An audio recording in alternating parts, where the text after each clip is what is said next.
What's up, guys? Me again, David G. coming at you with another review. You know me, quick and simple, watch or not. Let's get right to it, shall we?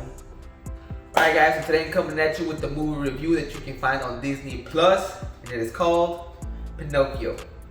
Pinocchio, guys, the 2022 edition. So it's an hour and 45 minutes long. It's 82 years later since the original Pinocchio. Starring Tom Hanks, Luke Evans, Keegan-Michael Key, Joseph Gordon-Levitt, and Benjamin Evan Airworth. That's the kid who voices Pinocchio. So what this movie is about, guys, almost the same concept as the original. Geppetto makes a puppet, makes a wish to make him a real boy. The fairy grants the wish. Pinocchio needs to go through a process on challenging him, going through some steps that he needs to follow so that he can be worthy in becoming a real boy.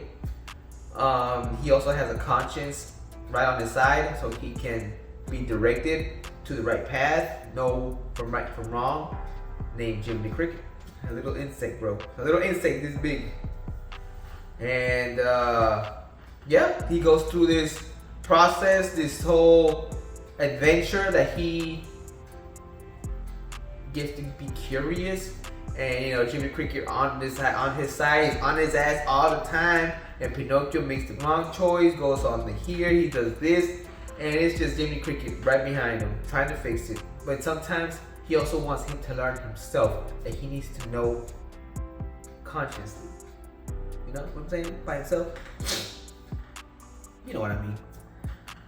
But yeah, guys, this movie is entertaining. It's fun for the family. It's adventurous. It's musical. It's just a great movie. I like how they remade this into a live action adaptation.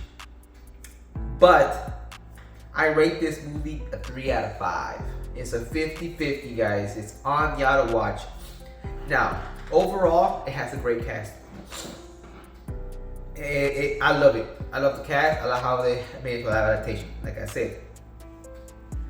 But the one thing that they almost didn't do is that they kind of don't follow the original story, which I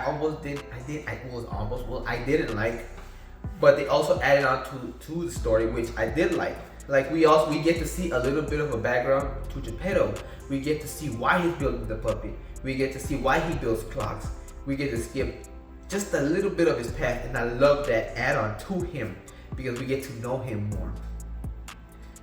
But there are some stuff that they changed. Now, I'm not against anything at all, guys. I'm all up for it. But if you stay to the original, stay to the original. I mean, hopefully it did well. I don't know if it did well or not, but I don't know.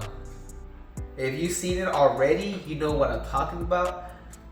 Especially the ending.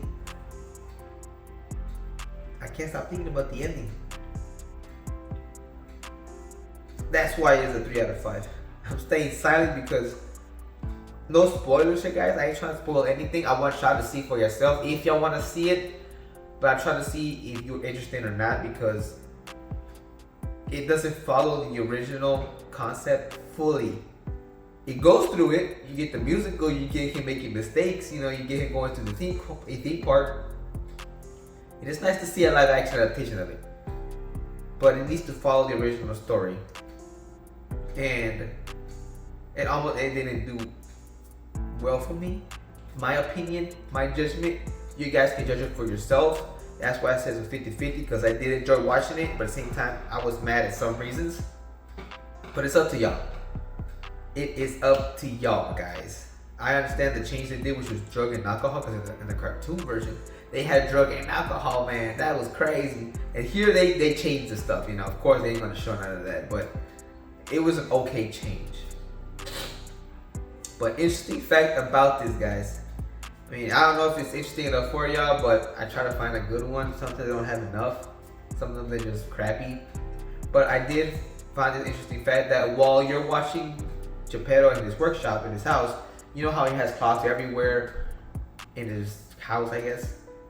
Every single clock that he has is a Disney movie adaptation of a clock. You know, every single clock is its own adaptation. Like you got Snow White in another clock, Cinderella in another clock. You got Frozen in another clock. You know, it has all these cartoons, Mulan, Tangled, and it has all of them on the clock on the wall, which is pretty nice. I did notice, but I didn't notice it was every single clock, which is kind of cool. Now I want to go back and just pause and see which ones are they, because, you know, interesting. You know, it's just interesting. But I guess, guys, Pinocchio, 3 out of 5. The 2022 edition. Did y'all like it? Did y'all not? Let me know. Comment below. And I'll see you guys on the next review. Peace.